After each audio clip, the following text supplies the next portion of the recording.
Tales of a Wayside Inn by Henry Wadsworth Longfellow. The Sicilian's Tale. King Robert of Sicily. Robert of Sicily, brother of Pope Urbane and Valmond, Emperor of Allemaine, apparelled in magnificent attire, with retinue of many a knight and squire, on St. John's Eve at vespers proudly sat, and heard the priests chant the Magnificat, and as he listened, o'er and o'er again, repeated like a burden or refrain, he caught the words Deposuit potentes, desede et exaltavit humiles, and slowly lifting up his kingly head, he to a learned clerk beside him said, "What mean these words?" The clerk made answer meet, "He has put down the mighty from their seat, and has exalted them of low degree." Thereat King Robert muttered scornfully, "'Tis well that such seditious words are sung only by priests and in the Latin tongue, for unto priests and people be it known, there is no power can push me from my throne." And leaning back, he yawned and fell asleep, lulled by the chant, monotonous and deep. When he awoke, it was already night. The church was empty, and there was no light, save where the lamps, that glimmered few and faint, lighted a little space before some saint. He started from his seat and gazed around, but saw no living thing, and heard no sound. He groped towards the door, but it was locked. He cried aloud, and listened, and then knocked, and uttered awful threatenings and complaints, and imprecations upon men and saints. The sounds re-echoed from the roof and walls, as if dead priests were laughing in their stalls. At length the sexton, hearing from without the tumult of the knocking and the shout, and thinking thieves were in the house of prayer, came with his lantern, asking, "Who is there?" Half choked with rage, King Robert fiercely said, "Open! 'Tis I, the King! Art thou afraid?" The frightened sexton, muttering with a curse, "This is some drunken vagabond, or worse," turned the great key and flung the portal wide. A man rushed by him at a single stride, haggard, half naked, without hat or cloak, who neither turned nor looked at him, nor spoke, but leaped into the blackness of the night, and vanished like a spectre from his sight.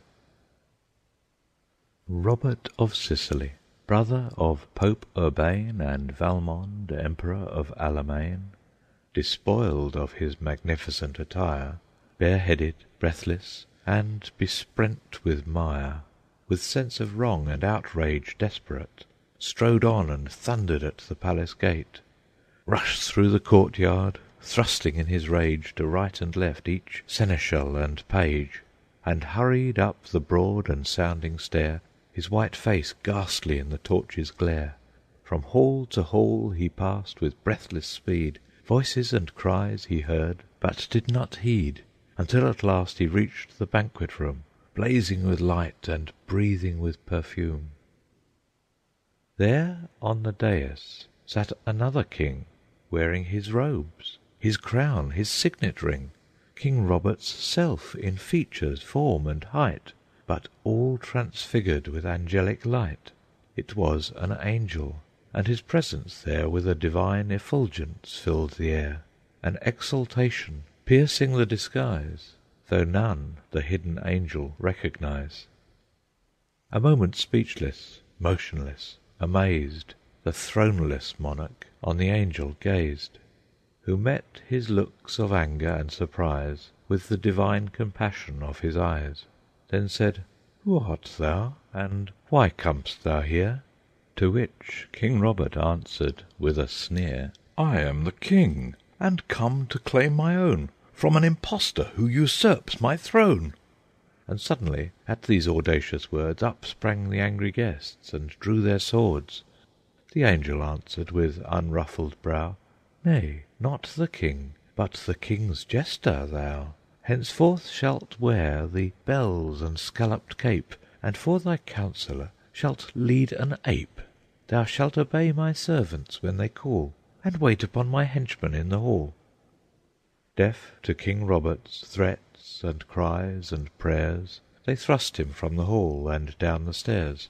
A group of tittering pages ran before, and as they opened wide the folding door, his heart failed, for he heard with strange alarms the boisterous laughter of the men-at-arms, and all the vaulted chamber roar and ring with the mock plaudits of "Long live the King!" Next morning, waking with the day's first beam, he said within himself, "It was a dream!" But the straw rustled as he turned his head. There were the cap and bells beside his bed. Around him rose the bare, discoloured walls. Close by, the steeds were champing in their stalls, and in the corner, a revolting shape, shivering and chattering, sat the wretched ape. It was no dream. The world he loved so much had turned to dust and ashes at his touch. Days came and went, and now returned again to Sicily the old Saturnian reign. Under the angels' governance benign, the happy island danced with corn and wine, and deep within the mountain's burning breast Enceladus the giant was at rest. Meanwhile King Robert yielded to his fate, sullen and silent and disconsolate, dressed in the motley garb that jesters wear, with looks bewildered and a vacant stare, close shaven above the ears as monks are shorn, by courtiers mocked, by pages laughed to scorn. His only friend the ape, his only food, what others left.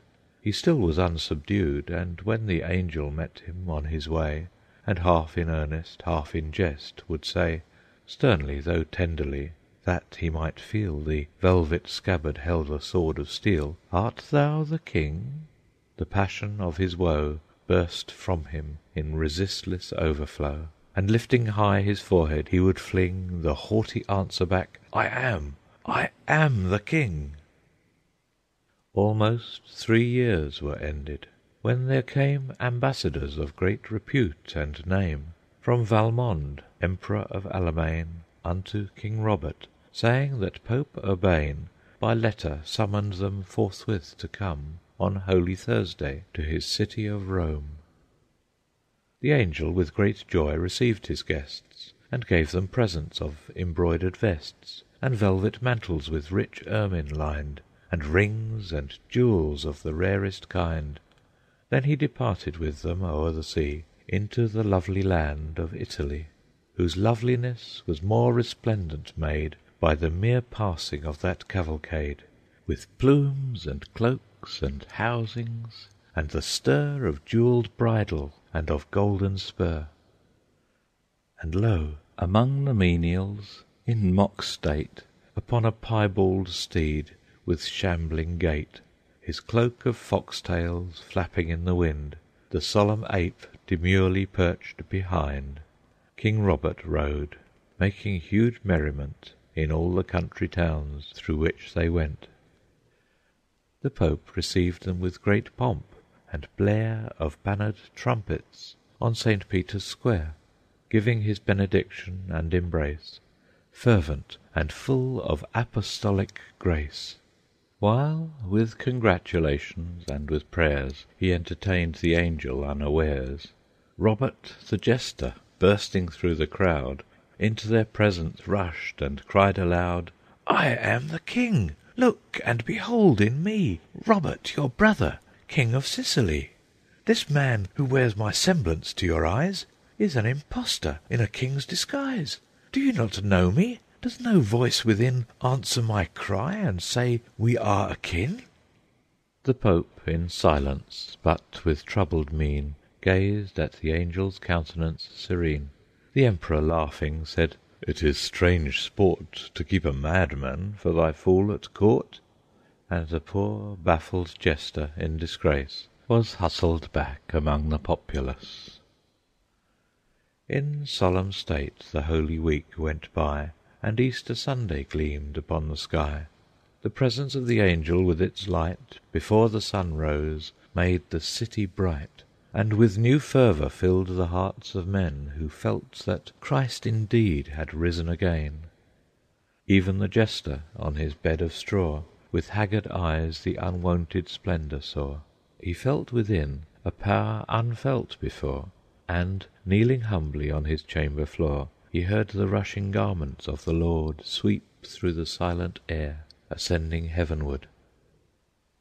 And now the visit ending, and once more Valmond returning to the Danube's shore, homeward the angel journeyed, and again the land was made resplendent with his train, flashing along the towns of Italy unto Salerno, and from there by sea.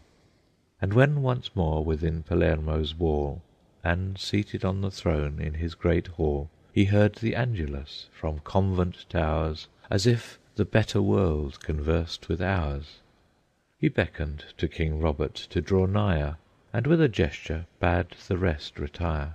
And when they were alone, the angel said, "Art thou the king?"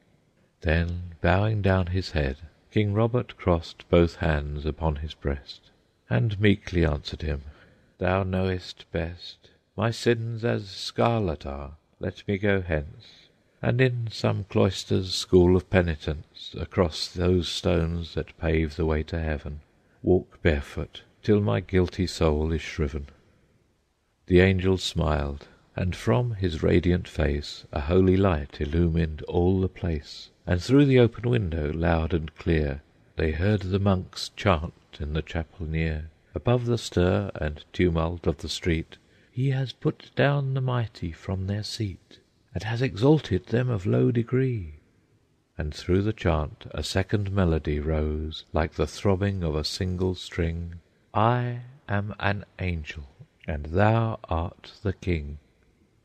King Robert, who was standing near the throne, lifted his eyes, and lo, he was alone, but all apparelled as in days of old, with ermined mantle and with cloth of gold.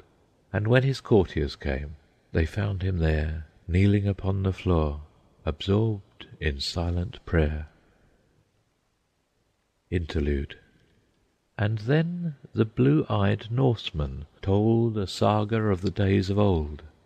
"There is," said he, "a wondrous book of legends in the old Norse tongue, of the dead kings of Norroway, legends that once were told or sung in many a smoky fireside nook of Iceland in the ancient day, by wandering saga man or skald. Heimskringla is the volume called, and he who looks may find therein the story that I now begin."